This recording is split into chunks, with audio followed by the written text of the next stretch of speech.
Billions of dollars spent, construction everywhere, and still, travelers don't always arrive at Honolulu Airport with the best first impression.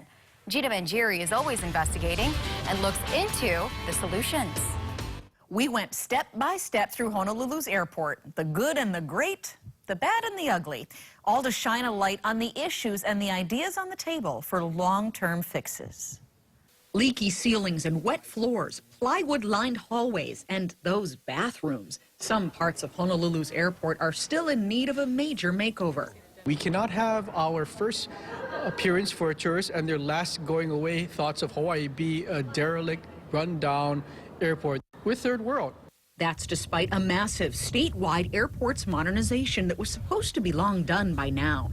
Governor Linda Lingle announced in 2006 a $2.3 billion 12-year plan to make Hawaii's consistently low-ranked airports competitive with the best in the nation. Now, 14 years, 2 governors, and nearly $3 billion later, we're told it will be a lot longer still before there's a finished product. Over the next 2 years is when people will really see a lot of these projects coming to completion. We really want to make the facilities a first-class facility that the visitors will be happy when they arrive to, the locals and residents, can feel proud of as well. Depending on where you land or take off, some of the fixed-up parts are pretty good. We came in on Alaska, and that wing is very nice, beautifully appointed. I love getting off the plane here and seeing the garden that was here from the time I was a little kid, and I love that it is restored and as beautiful or better than it used to be. Others see only the old or the partially new. It seems a little outdated. Dingy might be the right word for it.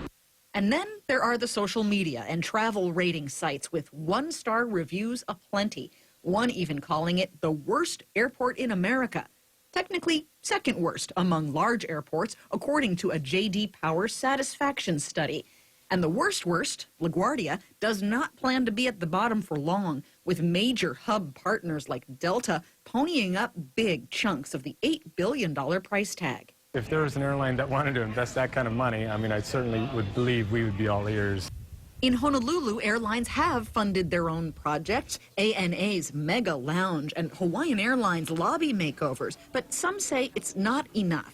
You look at Incheon Airport in Korea, the #1 airport on the planet. It's not just simply an airport, it's a gathering place. They have cultural activities. Locals go to the airport to go and watch, dine, shop, and be entertained. The DOT says whether for projects big or small, a form of privatization called an airports corporation is key. An airport corporation would help maintain that and streamline the process so that you have more say on the work that you're doing. A corporation measure has come up short of the finish line at the legislature several years running. I don't necessarily buy the fact that the airport authority is the only way we're going to have a better airport. The public is tired of excuses. Just make stuff happen. Construction on some big budget items is wrapping up, like the consolidated car rental facility and the Mauka concourse at the site of the old commuter terminal. We'll keep track of the costs and deadlines. Gina Mangieri, KHON2 News, working for Hawaii.